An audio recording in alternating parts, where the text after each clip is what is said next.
என் video பார்க்குறவங்களாம் என்னோடய ப்ரிடிக்ஷனை note பண்ணிங்களா இல்லையான்னு தெரியல.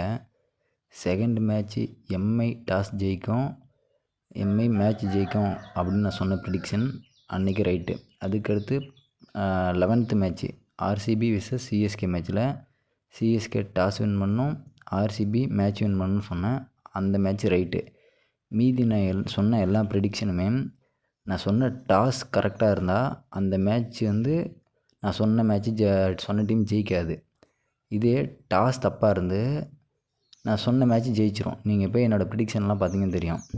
நான் டாஸ் இப்போ நேற்று மேட்ச்சில் பார்த்தீங்கன்னா எல்எஸ்ஜி டாஸ் வின் பண்ணும், மேட்ச் கேகேஆர் வின் பண்ணும் அப்படின்னு சொல்லியிருந்தேன். டாஸ் எல்எஸ்ஜி வின் பண்ணிருச்சு. அதனால் என் ப்ரிடிக்ஷனில் கேகேஆர் வின் பண்ணாது. அதனால தான் நான் டெலகிராம் குரூப்பில் எல்எஸ்ஜி வின் பண்ணணுன்னு போட்டிருந்தேன் நேற்று. அதனால தான் சேஞ்ச் பண்ணி எல்எஸ்ஜி வின் பண்ணணுன்னு போட்டிருந்தேன். நீங்கள் என்னோடய ப்ரிடிக்ஷன் எல்லாத்தையும் பார்த்தீங்கன்னா தெரியும். டாஸ் ப்ரிடிக்ஷன் கரெக்டாக இருந்தால் மேட்ச்சு தப்பாக இருக்கும், டாஸ் ப்ரிடிக்ஷன் தப்பாக இருந்தால் மேட்ச்சு கரெக்டாக இருக்கும். இப்படி தான் நான் இது வரையும் சொன்ன மேட்ச் எல்லாமே இருக்குது என்னோடய ப்ரிடிக்ஷனில்.